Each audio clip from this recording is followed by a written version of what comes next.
We all piled up against the glass portal and watched as Peterson's creature began to struggle to hold on, the ship shaking violently as his tentacles grabbed each side.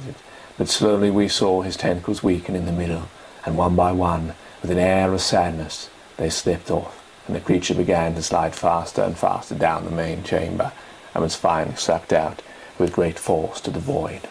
I jumped back to the panel and pressed the button to unconnect the wires and cause the pressure doors to close. "Well, I'm glad that's all over," said Riley coolly, as if nothing had just occurred. As the others started to discuss in depth what had just happened, Mark, Archer and I rewired any damage I had made. "What the hell was that? I mean, he only went outside," said Wakeman.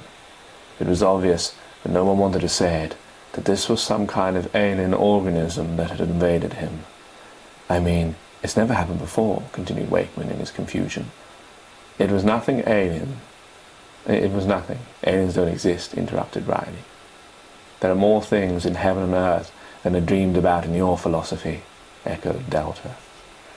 As the day continued, what happened to Peterson was the top topic for chat, whilst Archer and I cleared up the main chamber and tried to scrub off the mess left behind, not only from the time Peterson first entered, but that left in the creature's panic as he lived his last moments.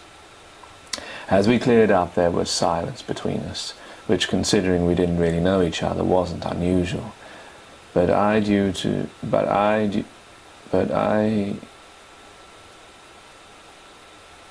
there was silence, I could see in his face how difficult this task of cleaning up his friend remains must be.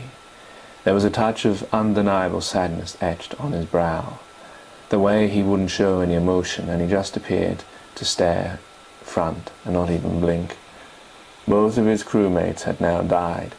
Maybe he was remembering when the creature came up close to the glass panel as we tried to open the pressure doors.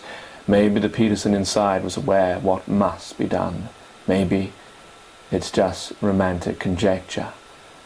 But if I was thinking it, why shouldn't Archer?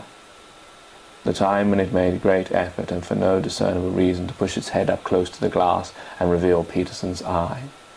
I don't even remember if Archer was looking at that time, whether their eyes met, and how Archer didn't even try to stop me. He allowed me to suck his friend out into space.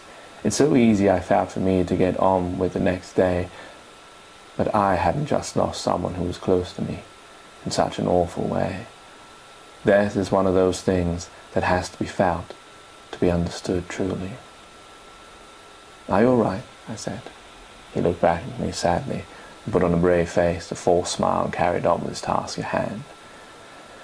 Later I found myself sat in the main chamber talking with Dr. Ganymede about what had occurred. "It's strange, isn't it?" remarked Ganymede. "He only went out there to see what caused that explosion.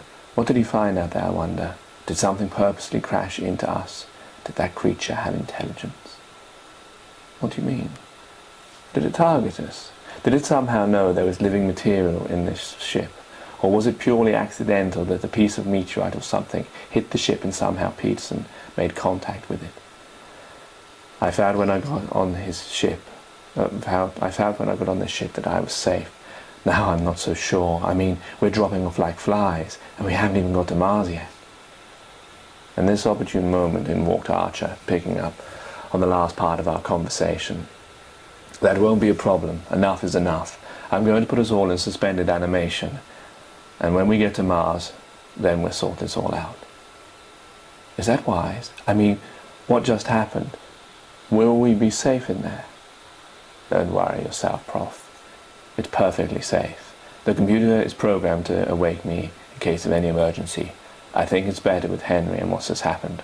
I don't want any more dead bodies on my hands."